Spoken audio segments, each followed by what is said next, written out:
Serial सरू के आने वाले अपकमिंग ट्रैक में और ज़्यादा धमाका और ड्रामा आप सभी को देखने को मिलेगा, क्योंकि जहां पर एक तरफ हो रहा है वेद और सरू के बीच में प्यार का बढ़ाव, यानी दोनों के बीच का जो प्यार है वो इतना बढ़ रहा है कि अब भले ही तारा अनशन पे बैठ जाए, भले ही तारा भूखी मर जाए, लेकिन वेद सरू को नहीं छोड़ेगा। ये तो हम देख चुके हैं। लेकिन दोस्तों, जहां पे हमारे चंद्रू को मिल चुका है वो लेटर जिसमें सरोजा ने लिखा हुआ था कि कुंडली नकली है, और जैसे ही वो कुंडली देखता है तो उसे पता पड़ जाता है कि ये नकली कुंडली है, और पता पड़ जाता है कि कामिनी ने ही ये साजिश रची है। अब दोस्तों, असली कुंडली को ले जाकर पंडित जी को जब दिखाया जाता है तो पंडित जी कहते हैं कि ये कन्या तो बहुत ही बेस्ट है वेद के लिए। तुरंत दौड़े दौड़े अन्नपूर्णा और हमारे चंद्रकांत पहुंचते हैं तारा के घर पे और कहते हैं कि तारा जी, वो कुंडली गलत थी, किसी और की कुंडली थी, ये है असलरू की असली कुंडली। और देखिए, पंडित जी खुद कह रहे हैं वेद और सरू की जोड़ी बन सकती है। फाइनली अब अपने दुखी मन से तारा सरू को बहू के रूप में एक्सेप्ट कर लेती है और उसे सुहाग की चूड़ियां देती है।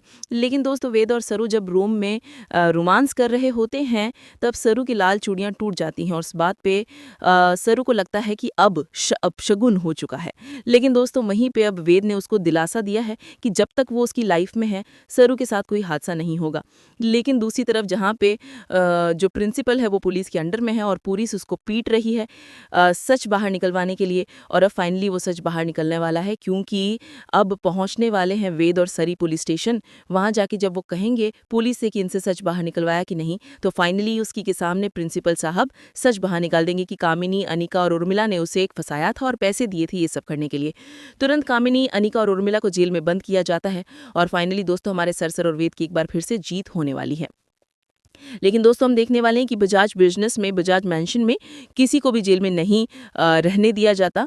लेकिन अब जो अन्नपूर्णा है वो बेल करवा देगी, क्योंकि उसके घर की, उसके परिवार की इज्जत जो दाम पे लगी हुई होती है। लेकिन अब ये घर आने के बाद फिर से षड्यंत्र रचेंगी। लेकिन दोस्तों, कितने भी षड्यंत्र रच लें, वेद और सरू की शादी तो होकर रहेगी, और सरोजा की आमना सामना भी परिवार के सामने उसी दिन होगा जिस दिन सरू और वेद की शादी होगी। तो कितने एक्साइटेड है आप आने वाले अपकमिंग ट्रैक्स के लिए? कमेंट बॉक्स में जरूर बताएं। देखते रहिए सीरियल सरू।